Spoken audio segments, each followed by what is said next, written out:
All righty. So we have been looking at the new seating model for the CFP playoffs. Mm-hmm. How are we feeling about it from an Alabama perspective?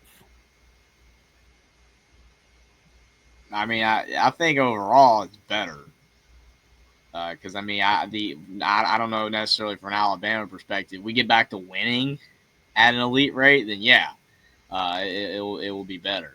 Um, but because I mean, we didn't even make it this past time, but I feel like overall the system's better. I mean, the auto bid should have never occurred. I don't know. I still don't understand that. You know, giving those to the Mountain West and you know, like a group of five in Boise State, and then you had ACC and in the Big 12. Like whoever those from those conferences, they would get the 3 and the 4 spot. It was not a good system because those conferences aren't any good anymore. They lost all their great teams, so most of them. The ACC hasn't lost, you know, but they're not a great conference right now, and the Big 12 has lost their great teams. So just overall, it didn't make any sense. And I think overall the system's better, but it's only going to benefit Alabama if we get back to winning at a high level. So that's more on our end than the system itself. Well, and this is what the playoff system would have looked like if we had a straight seeding model. See, it would have benefited a team like Indiana, you know, last year if it was like that, because Indiana would have played Boise in the first round. So at least they probably would have won a game, most likely. Whereas instead they played Notre Dame. I mean, you can see where teams, you know, got. I don't want to say screwed, but certain teams did not get benefited by the system being the way it was, whereas other teams did get benefited by it. Oh yeah.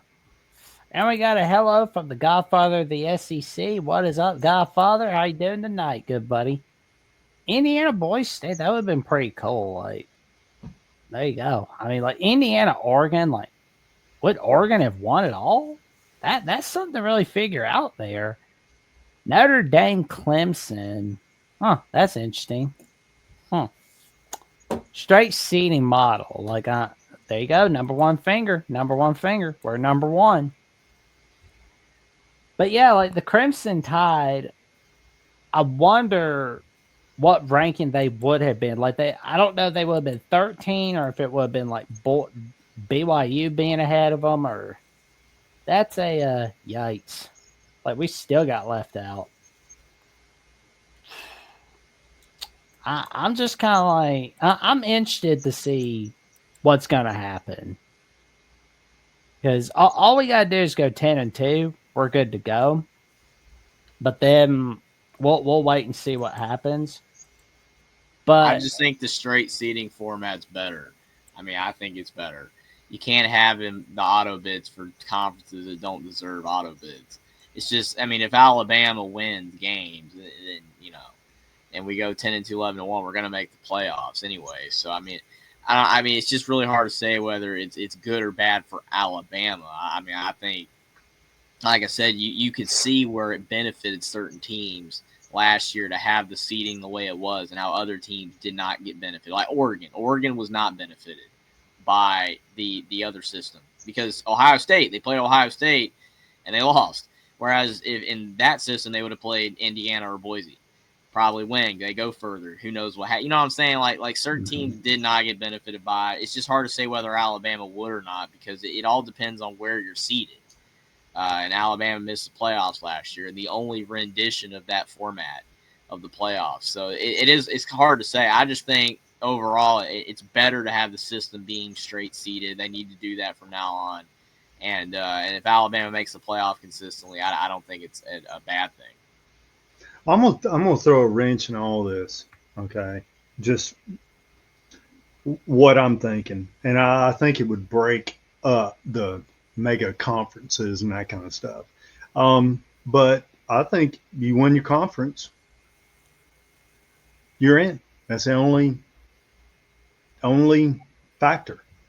And so now we've narrowed down where we're limiting conferences instead of, you know what I'm saying? Just get back to the instead of trying to create, like the SEC, we got 30 teams in there, and the Big Ten's got 30 teams, and all this other kind of stuff. Go back to just break it up.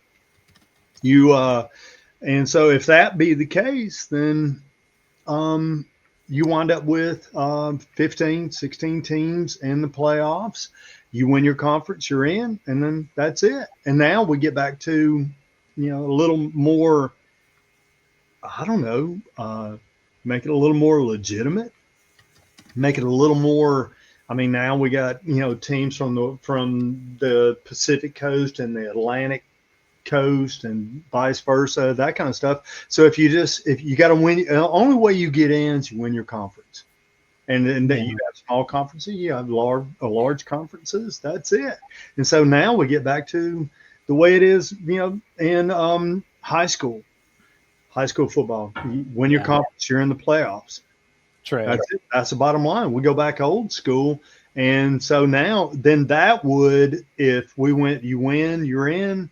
And so, but I know everybody's about money and stuff like that. But then that breaks everything up instead of having these major mega conferences controlling everything. Because, I mean, the way it is now, it's just going to benefit the Big Ten, the SEC, and that's it.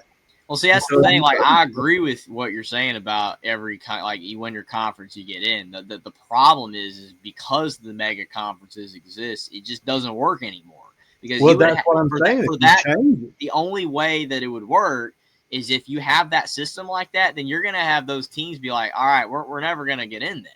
You know what I'm saying? So then they're like, oh, let's recreate the Pac-12. If you're USC, you're going to be like, hey, I want to go back to the Pac-12, reinvigorate that. Because, like, why do I want to be in the Big Ten where if it's win and you're in, we're never getting in, probably. Because Ohio State, Michigan, Penn State, one of those teams are going to get there probably every year.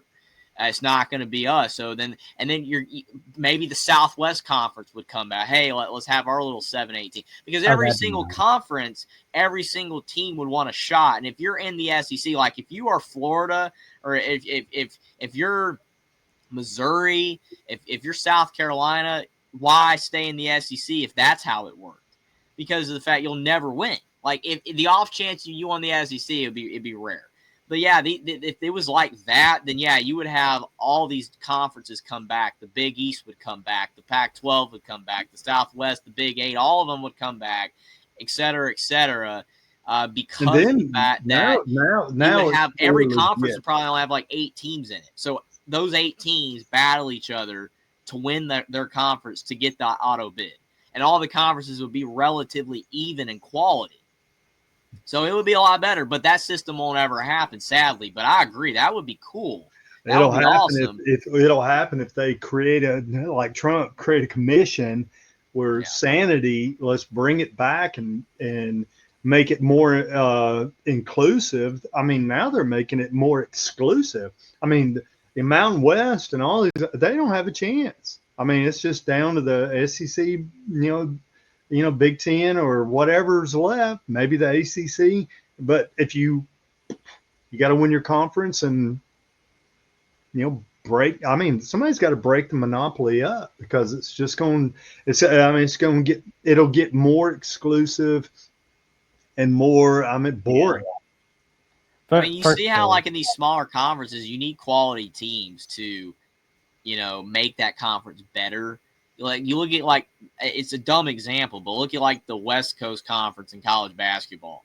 Gonzaga has been great in that conference for 25 years. But over the last few years, you've seen teams like BYU, which obviously is now in the Big 12, but BYU got a lot better and knocked off Gonzaga sometimes. St. Mary's with Randy Bennett has been really good in college basketball for 20 years. San Francisco has been solid lately. Those teams got better to match what Gonzaga did. Mm-hmm. Because Gonzaga was winning, and that was bringing revenue and eyeballs to the league.